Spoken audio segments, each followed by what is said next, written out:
Greetings, I'm Smithers, and welcome to my NASCAR in-season challenge picks for 2026. Not to be confused with the bracket that I have going on in my NR 2003 season for the 2009 career mode, but in this video I'm going to make my best picks for who we've got set up on head-to-head bracket standings. And thank God we're not starting back at Atlanta Superspeedway again. That's in round 3. We got a bit of a buffer. So before we actually get into picking our drivers for the brackets, I just wanted to show here's kind of the basic ruling of what we got going on here. A bracket-style tournament where 32 of NASCAR's top drivers in the points compete head-to-head during the 5 races. Make your predictions because there's only one perfect bracket that's going to take home $1 million prize. Will that be me, Smithers? Will I be dividing it amongst 860 subscribers? If I happen to, get any intel? Nah, I'm going to have this completed before you guys can even help me out.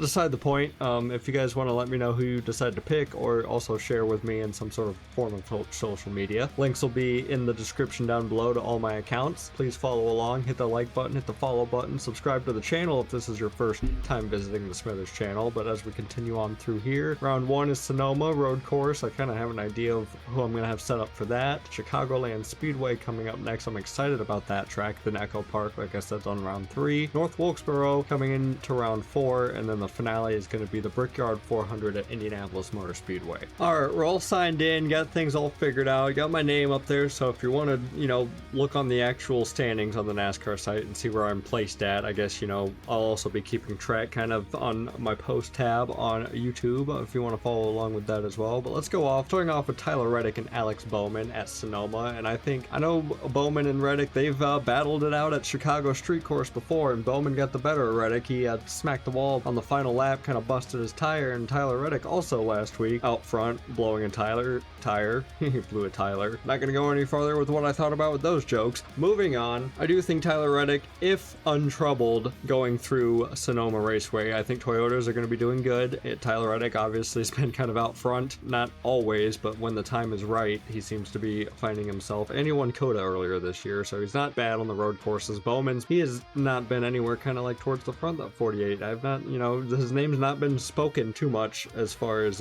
being a man who's been up leading any races. He's still trying to get back from those injuries from earlier in the season, trying to find some footing, man, for this year. He hit the reset button. With that being said, though, going on to the next seed, which is Austin Cindric, the 16th seed, and Brad Keselowski, the 17th seed. Now, I have no faith in whatsoever the talents of Brad Keselowski on a road course in the next-gen era, but Cindric, I have just a slight little hope. Like, he's got the road course background, he's got a bunch of road course wins in the O'Reilly Series now. It was once named the Xfinity Series under the title that he had won all those races in, but I think the 2-car is going to get the better of the 6 of Brad Keselowski, and that's going to leave that going on into round 2. And I'm going to go down just the left side here, all the way down the left side, and then we'll scroll back up to the top and go down from Hamlin and Ty Dillon, who are rematching again. And our third bracket is between the 8th seed Daniel Suarez and the 7 for Spire Motorsports, who's been on kind of a momentum hot build since the Coke 600, at least I believe. I mean, he's kind of been up and down a little bit, but he was up there in the San Diego race. Can't remember where he finished exactly, but I do have some high hopes for both of these drivers on road courses. Todd Dillon, the front row cars have been slowly improving just a little bit more. As far as at least these two, I'm saying Todd Dillon, I also see Zane Smith down there. Those two front row motorsports drivers have not been too bad on the road. But if I were to pick out of this, though, I think Daniel Suarez, he has got a win at Sonoma Raceway back for Trackhouse Racing in the 99 car. Moving on to Hocevar and Zane Smith. It's going to be tough. Hocevar had some speed at the San Diego Naval Base, and Zane Smith, we also have seen he's had some good in the truck series. He's gotten truck wins. COTA had some good road course success back in the past. This one's going to be quite tough, though. Both of these guys could really, do well at the end, or something at the end of the race could also mess them up. Like Hocevar could get spun, overdrive. Zane Smith could also overdrive or just get taken out, or even like a strategy situation just not play out right. As much as I want to pick Hocevar, I don't know. I'm gonna pick Zane Smith, only for the fact that I think Hocevar, I know he did good at the San Diego street course and could have finished well. Wound up driving back to 19th, and that's great, but I don't know, like, where'd Zane's Smith finish. Okay, so Zane Smith got 4th at Naval Base Coronado. That makes me feel a little more confident. I'm gonna go with Zane Smith on this one. I'm sorry, hosts of our fans. As much as I like the guy, sometimes he does make those mistakes. Zane Smith a little bit less on the mistakes for this moment, and Sonoma being right back again with another road course back-to-back. I think Zane Smith's gonna carry that momentum on forward. Moving down to the second half of the left side here, bottom left corner of the grid if you're looking at the website, but we're now against the 12-seater Chase Briscoe and the 21 of AJ Allmendinger, both great road course racers. Allmendinger, you know, in that colleague racing a Chevy that's not got any support backed up to it, and then Briscoe, who's also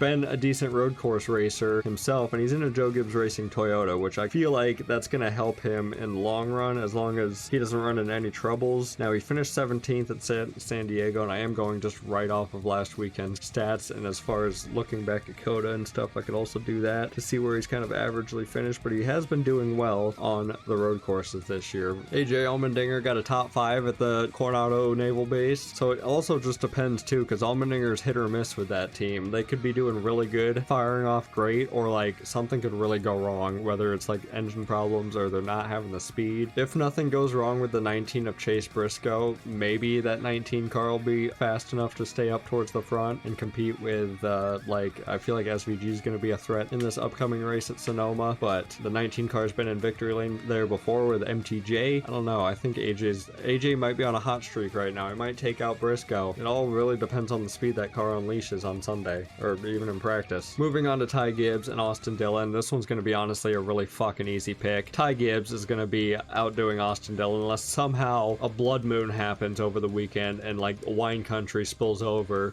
and knocks into some rituals to make the 3 car doing good on road courses. I've never seen Austin Dillon like any sort of decently in that 3 car. Ty Gibbs has been up front. He's competed against SVG. He's been a threat on road races before he got that Bristol victory earlier this season. So I'm going to go and give it to the 54, bring it back to Allmendinger and Ty Gibbs, who have had some battles in the Xfinity series. Bubba Wallace and Michael McDowell. Man, Bubba had a hell of a run at San Diego, coming back from 2 laps down to finish second right behind Corey Heim. That's really going to be a test as far as, I don't know if that was a one and done thing. Bubba's been really improving on his road course racecraft, and Michael McDowell is just a road course ringer at his finest, and Sonoma's one of his best average finished tracks. I might have to give it to the 71. Like, Bubba was doing good. He finished second, but I don't know if he's going to finish second again. I feel like I have more beans. I'd put more beans into Michael McDowell than I would Bubba Wallace, at least for Sonoma. I know Michael ran like bottom end of the top 10 at Naval Base Coronado, but he's got the skills behind him in order to get like a mediocre car somewhere. Bubba Wallace, he could fall back and have those troubles again, get caught up in a wreck if he falls back through traffic. I just have more faith in Michael McDowell. Chase Elliott, Noah Gragson. After last week with Kevin Magnussen, like, I'm a Noah Gragson fan. Go back to the Martinsville vlog that I posted on the channel. I met the dude. I was a fan of him in his Xfinity days when he was cleaning out races, gathering checkered flags, but man, he honestly might need a John Hunter Nemechek reset and go back down there and just to get some confidence back in his racing skills again, because he was driving like a bullheaded asshole, and Kevin Magnussen gave him the shit and told him, get the fuck out of the way, get the fuck out of my face. I'm gonna choose Chase Elliott over Noah Gragson. Now, if Chase Elliott happens to crash and Noah G luckily moves on to round 2, then that's honestly the only way I think Noah's gonna move on to round 2. I don't think he could performatively do better than the 9 car could. Onto the top of the right side with Hamlin and Ty Dillon. I mean, it's Ty Dillon's, what has he done this year to really, like, he's maybe had a couple of improvements. I don't know if he's even had like a top 10 this year. And with Colleague not having any like manufacturer support, I mean, the only way Allmendinger is doing as good as he is I think his driver talent behind the wheel, and he's a road course driver at best. Hamlin, he's got a Toyota, he's got Joe Gibbs racing power backed up behind him. I think he's going to be able to outdo Ty Dillon this time and not get chucked like he did at Atlanta last year, and it made for quite the weird finale for the ties being against each other. Now, Eric Jones, Joey Logano, this is kind of up in the air just a little bit. They both kind of run near each other a lot, mediocre. Logano's, you know, got more years on him than Eric Jones, so I don't know if that tails into something with, you know, some speed at Sonoma. Eric Jones's average finish at Sonoma is not great, so I think I'm going to give the upper hand to Logano here and give an old, maybe little rivalry of Hamlin and Logano to round 2. Now moving on to the third set of drivers, Chris Buescher, John Hunter Nemechek. I'm going to give it to C. Buescher because he is a road course guy, you know, at his finest. John Hunter Nemechek, he's done good in like the practice sessions on road courses, but it's not like reflected into the race as well. Like I see him up there in the top 10 a little bit, and then like at San Diego he fell out. He got a 16th top 20, but I still think C. Buescher with his talent, he's outdueled SVG at Watkins Glen. He's got more road course success and better stats. Now Seabell and Ross Chastain, I think this is going to be really just difficult to try and pick Seabell. Like he's got that wrist issue. He's probably going to get pulled from the car, and it just depends. Is it going to count? Like if he starts the race, it counts as him, right? If Brent Cruz takes over the car. If that's the case, then I think Chastain's going to be in trouble. Like Chastain's not that bad of a road racer, but I think against Brent Cruz, if he doesn't money shift the car again, Brent Cruz is a hell of a talent that's going to be able to get up there and run top 5 easily. But I feel like he's going to make maybe some mistakes that could take out the 20 car in this challenge. I think I'm going to have to pick the 1 car of Ross Chastain just because it's more confirmed, more solid than what I don't exactly have a full backing information for. I'm assuming if the Christopher Bell starts the race and at least runs a few laps, then it's going to be considered under his name. Now we move on to William Byron, Ricky Stenhouse Jr. Honestly, again, this feels like kind of another give me with the 24 and the 47. Like the 47 has not been really known for its road course racing skills. Stenhouse definitely does not have road skills. Hell, he was leaking oil and pissing all over the track last week at San Diego. Byron wasn't exactly in the greatest position either, but I feel like at least with the 24 car, he's gotten a pole there in the past. He's ran up front when he was trying to get his first win back in this season, I think right before he won at Daytona, getting his first checkered flag. He's got that Hendrick Chevy power, baby. Larson and Herbst, this is where Herbst has been a surprise, the 27 seed. San Diego ran up towards the front, 23-11 racing. He's putting something into that car to where he's getting up front, but I think Larson is going to be able to do well. He's done well at Sonoma in the past, and I think in the next gen, and he's finally getting things turned around with this Chevy and the front nose of that body that finally starting to figure out the team. Wouldn't that be crazy if Kyle Larson's first victory in over a year happened to be on a road course? Now into the final 2 battles. Ryan Preece, though he was up front, I think he won a stage at San Diego if I remember correctly. You know, he beat out SVG at that road course. I don't know though. I don't think SVG is going to allow, as long as the car is good and the speed's good to keep him up towards the front, I think he's going to go and like not even play with these boys anymore. He's going to go and like get business done and win by like 12 seconds because of what happened at San Diego where he got wrecked, and he's now out of the top 16 in the chase. SVG's got to like turn shit around in order to even have a chance to try and make it, and this is his like last opportunity to do so before we go to some of those highlighted oval tracks that he's gotten good runs at. I think at least anything he's going to beat the 60 of Preece here. I didn't have much more to say about the Ryan Preece, Shane Van Gisbergen. I'm going SVG all the way on a road course. I'm going with Ryan Blaney in this final one. 12 car's been the best 4 all season long. He's been the sole running man, like holding that emblem like it's the Olympic torch. Josh Berry's getting replaced by Jesse Love, and I just don't think after getting replaced, he's going to have exactly the same sort of driver confidence. The 21, not really.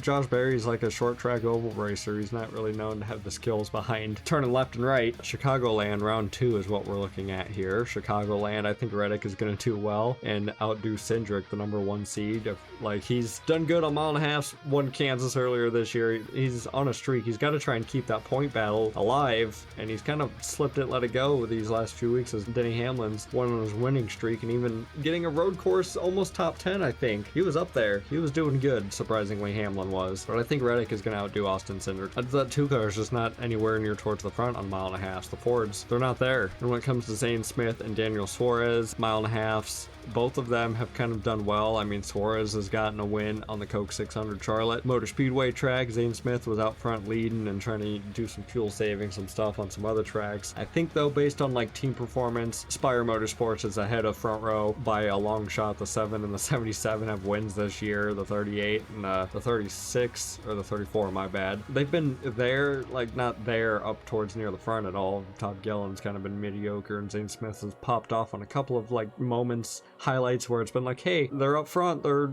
near the top 5, they're running there, and then they fall back because of strategy. But I think I was correct in my intuition. I'm going to leave Daniel Suarez as the pick for this bracket in Chicagoland moving on, and then it'll be Reddick versus Suarez moving into the 3rd round. For Allmendinger and Ty Gibbs, I'm going to give it to Ty Gibbs, Joe Gibbs Racing Toyota or a colleague. 16. Now, Allmendinger can surprise you every now and again, but I think Ty Gibbs he's been way more consistent this year. He's been on top of it, and as much as I don't like the kid, he's actually kind of pulled his head out of his ass and gotten business done this year. In our final battle on the left side of Michael McDowell, Chase Elliott. Elliott's got 2 wins this year. McDowell could have that speed, that pop off on a 1.5 miles. He's dominated that Texas race last year before he had some troubles. Spires had speed with those cars. I don't know. Chase Elliott is also hit or miss. It's like they qualify bad and they run 20th the whole time if their speed is slow in that 9 car, or they'll be up front and they could compete with Hamlin and take the checkered flag. I think I'm gonna go with Elliott though. If I see that 9 car at Chicagoland running 20th or 25th in practice, then I'm gonna feel real down and dark about my decision right here. But if I don't see him, if he's running top 10 at least right there around where the 5 car is running, I'm gonna feel a little bit more better about where Chase Elliott's at for Chicagoland. Now over here with Denny Hamlin and Joey Logano, I'm gonna have to give it to the 2-seeded Denny Hamlin. I think Chicagoland's gonna come down to like Toyotas once again. Other than Hendrick Motorsports with the 5 car and maybe the 9, it's been Joe Gibbs Racing and Toyota's 2311 for a majority of the 2026 season. They've been owning this shit, and I think like Logano's really not been a show at all. He's like a former shell of himself or whatever this year. I don't know what's going on with the 22 or even Team Penske as a whole. Like Blaney's struggling even to stay up front most of the time. And Chastain with Chris Buescher, I want to say it's going to be a difficult pick because of just where these drivers normally would run on 1.5 miles. Like they're about the same pace, but this season specifically, Trackhouse has been like a whole notch down from what they should be, what they normally are. They should have, like Spire's been improving faster than Trackhouse has this year. I think I'm going to give it to the 17 Chris Buescher. He is just Mr. Consistency all day long. He's the number 7 seed versus Chastain being 23. William Byron, Kyle Larson, that's going to be quite the close battle depending on what the 24 speed's like, but the 5 car has been the highest, like the fastest car to the Hendrick Motorsports camp. Even though he doesn't have a win, Chase Elliott's got 2 more wins, but I feel like the 5 car's been way more consistent this year, and he's itching for a victory. If it doesn't happen at like Sonoma where he's tailing behind SVG or the road course ringers, I feel like Chicagoland might be the place where the 5 car breaks his winless streak. And to bring our final battle towards the end, I think Blaney is gonna outdo SVG at Chicagoland. Now, worn out racing surface kind of plays into a little bit, he's had some good runs at like Kansas and some 1.5 miles, so he was running up front at Charlotte, but I just don't believe Ryan Blaney is gonna be able, like SVG's gonna be able to keep up with Blaney. I think the Team Penske Ford, if anything, this one will have speed there and be running top 10, top 5. He's got to be up there. SVG may or may not run up there. It just depends on which car the Trackhouse team puts the money into. That's leaving us with our final 4 brackets as we're going into round 3, which will be Echo Park, Atlanta Super Speedway, where anything could happen. And both of these drivers have won at Atlanta. Reddick winning earlier this year, Suarez winning previously. Suarez, I feel like, has been up there more times than not, at least specifically at Atlanta. I'm going to go with the 7 car of Daniel Suarez because I think this is his best averaging track, like ever since they reconfigured the place. Our final bracket on the left side, Ty Gibbs, Chase Elliott, the 5th seed and the 4th seed. Kind of funny how I've basically nearly picked the top 10 to bring it all the way here, but it's been like one of those kinds of seasons where the drivers, it's just been all pure speed. Like it's been Toyotas, it's been Larson and Chase Elliott sometimes, and Ryan Blaney sometimes. That's just how I feel like how this season has gone. The bracket, the way the tracks are played out, the rounds, it'll probably work out a little bit better that way. I'm going to go with